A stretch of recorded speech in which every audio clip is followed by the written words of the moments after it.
Tudo é tão novo em Doha, capital do Catar, que a primeira impressão que dá é de que o país começou ontem. Andando pelo mercado de Souq Waqif, que tem 100 anos, você até consegue ver resquícios do passado. Mas atravessando a rua, você dá de cara com o que domina o cenário da cidade: os prédios modernos. Nos últimos 40 anos, a cidade que começou como um vilarejo de pesca e vivia do comércio de pérolas, se transformou numa cidade do futuro com a ajuda dos arquitetos internacionais mais premiados: Jean Nouvel, Pei, Rain Kulhas, Arata Isozaki.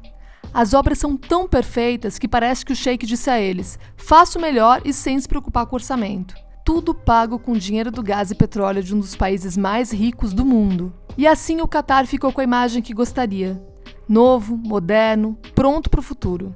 E você se confunde. Andando por entre esses prédios de Doha, minha cabeça entrou em parafuso. Como pode um país tão contemporâneo, visionário, com dinheiro para ser tudo de melhor que um país pode ser, ainda considerar a homossexualidade um crime? O contraste é muito grande e a conta não fecha. A homossexualidade é crime no país com pena de 7 a 11 anos de prisão. A Constituição do Catar considera o islamismo como a religião do Estado e as leis islâmicas, conhecidas como Sharia, são as leis do país. E na interpretação da religião, a homossexualidade é crime onde até a pena de morte pode ser imposta, apesar de não haver registros recentes. Mas o país tornar a homossexualidade legal não quer dizer que não tem homossexuais, claro. E para entender melhor como é viver lá, eu bati um papo com uma brasileira que foi morar no Catar há 4 anos para trabalhar. A gente preferiu gravar a conversa de forma anônima no meu hotel para que ela ficasse protegida. Você tem que entender sobre a população catarí. Eles entendem que essa é a religião, essa é a cultura e, de certa forma, aquilo para eles é o certo. Que qualquer coisa que saia fora daquilo é errado. É muita pressão religiosa, sabe? Eu também vim, né, de um lugar onde a religião te pressiona, de certa forma. Uhum. De certa forma, ou, como eu gosto de falar, de forma velada. Ele te joga um medo, onde, olha, fazer tal coisa te leva para o inferno, ou não te leva ao céu. Uhum. Algo nesse sentido. Então, é uma luta constante da parte deles, né? Deles, delas. Eu já escutei muitas histórias, por exemplo, sou casada com um primo, fui forçada a casar, fui estuprada na minha primeira noite do casamento, não gosto de homem, tenho pavor. Nossa. Tudo bem, ele me trai, tudo bem, eu sei que ele tem outras mulheres, mas eu prefiro assim, pelo menos eu tô casada, a minha família não vai me encher mais a paciência em relação a tenho que casar, devo casar, tenho um filho, mas é isso. Não tenho pra onde fugir. É triste ouvir. É muito triste. Acho que, imagino que deve ter uma coisa também de... para os brasileiros e brasileiras já é difícil, imagino que para o Catar é pior ainda conseguir se aceitar, né? Porque foi o que você falou. Como é um país mais religioso, eu imagino que eles se sentem culpados por serem homossexuais, né? Como se eles estivessem fazendo algo errado, né? Como se eles fossem errados, né? Sim. Eu me senti muito culpada. Eu me senti muito mal. Eu tive depressão quando eu precisei me assumir. Eu até me emociono um pouco. Eu não achei que fosse me emocionar falando sobre. Porque desde criança eu aprendi que ser homossexual era algo no sentido de que eu estava possessa, de que existia um demônio dentro de mim. E foi muito, muito duro me aceitar. Principalmente da religião onde eu vim. É uma religião bonita e ao mesmo tempo muito cruel. Te aponta muito dedo. Então, se eu senti uma dor enorme para me aceitar, para me abrir para minha família, para olhar para mim e falar: escuta, você não é isso que te ensinaram que é errado. Você é diferente e tá tudo certo. Então, eu imagino para eles. É um país onde é muito mais conservador, onde a cultura é muito, te aponta muito mais o dedo, onde você não tem muita voz para nada, principalmente se você for mulher. E é complicado para os homens também, que também existe uma pressão para os homens em determinada idade aqui para que eles se casem. Então é complicado, é triste, né? Eles levam de um jeito onde eles encaram aquilo, tipo, essa é a minha realidade e eu não tenho como fugir. Tipo, vai ter que ser isso para sempre, e é assim, e acabou, e é errado, e acabou. E você acha que para eles mudar de país é uma opção? Não. Eles nem pensam nisso. Envolve muitos fatores, né? O fato de mudar de país não quer dizer que eles percam os laços com a família. Né? A cultura deles é uma cultura onde a família tem que estar muito próxima. E um exemplo, suponha que um desses catares se mude para poder viver a liberdade que eles querem, a vida que eles querem. Em algum momento, essa pessoa vai ter que voltar para visitar a família, ou a família vai querer visitar essa pessoa. E aí, mais uma vez, ela vai ter que esconder de novo. E aí é bem complicado de novo, porque imagina que você mude de país, comece a se relacionar com uma pessoa e tá morando fora do país, igual eu, por exemplo, 4 anos. Como que é para o companheiro dessa pessoa, ou companheira dessa pessoa, saber que tem que ser escondido, que tem que ser colocado fora da família, que não pode ser apresentado? Então, tem também esse conflito. E você conhece alguém brasileiro ou catari, né, que já tenha sofrido alguma punição aqui? Em relação à sexualidade, eu conheço um catari. Ele não sofreu nenhuma penalidade física ou jurídica, nada do tipo, mas foi com a família. Ele se assumiu para a família, ele disse que não quer casar, ele disse que tem um namorado. O namorado dele é brasileiro, não mora aqui, ele morou nos Estados Unidos muito tempo, ele conheceu esse brasileiro lá.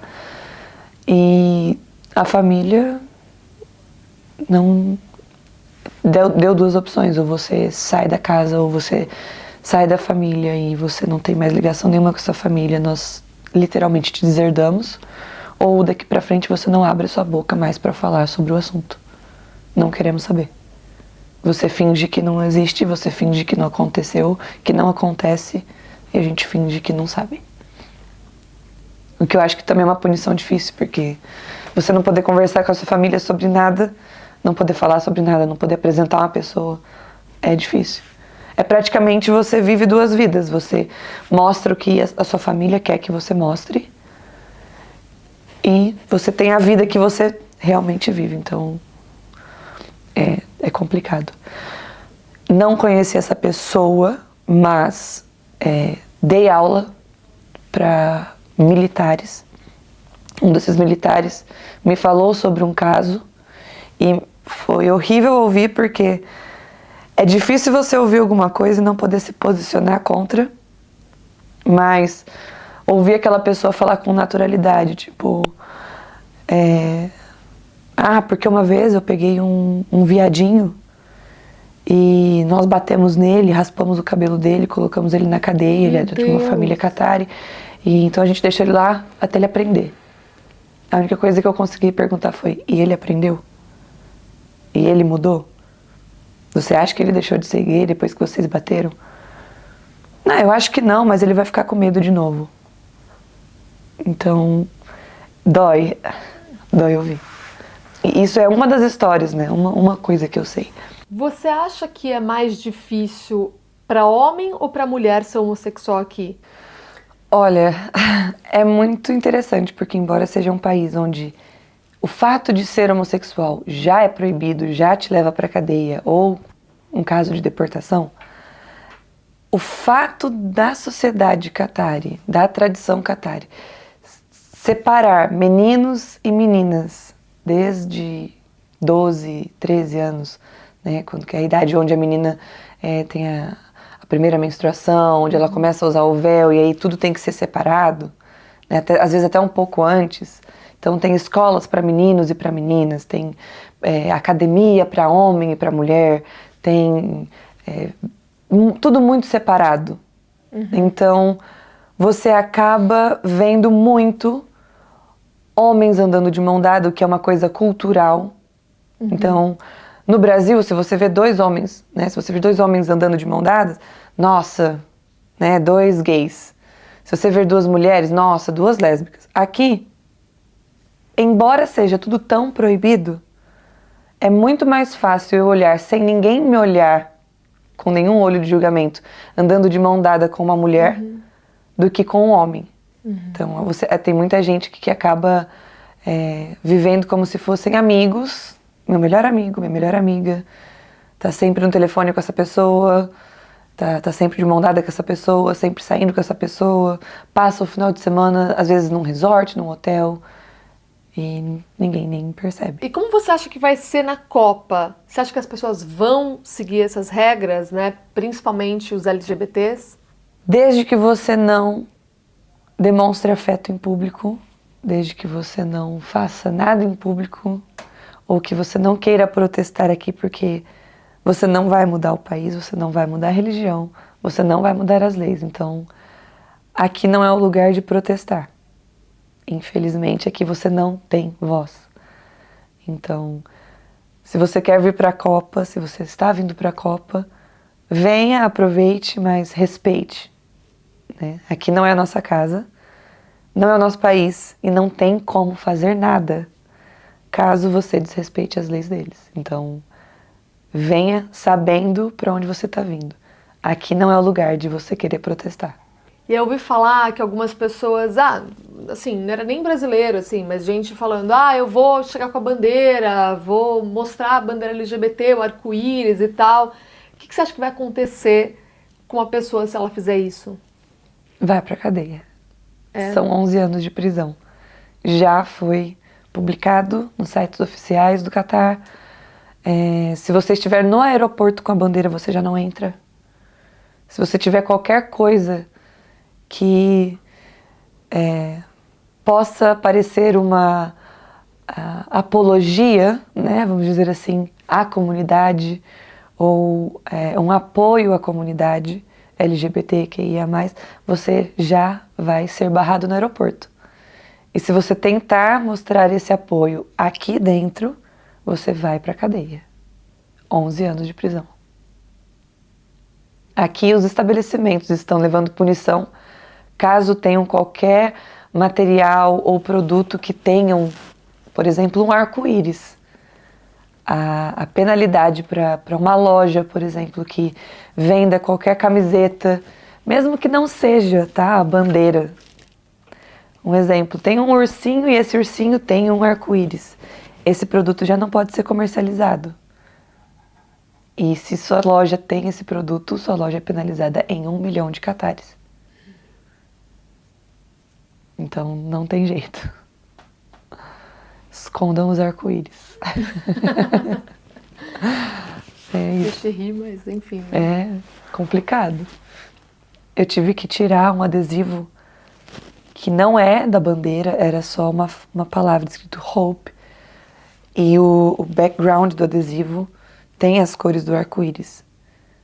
Mas não é nada relacionado à comunidade. É só um arco-íris. Porque um arco-íris é só um arco-íris. É só um reflexo de luz.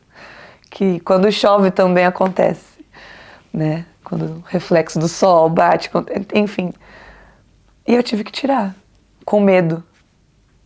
Com medo de que alguém olhasse e falasse, peraí. Então eu tive que tirar das minhas coisas. Depois desse papo, fiquei pensando que o Catar não deixa de ser moderno. Ele é. Mas um país não é feito só de construções. Ele é feito de pessoas. Então talvez o Catar tenha que trabalhar um pouco mais nas questões de humanidade para que tenha um futuro verdadeiramente brilhante, como ele almeja.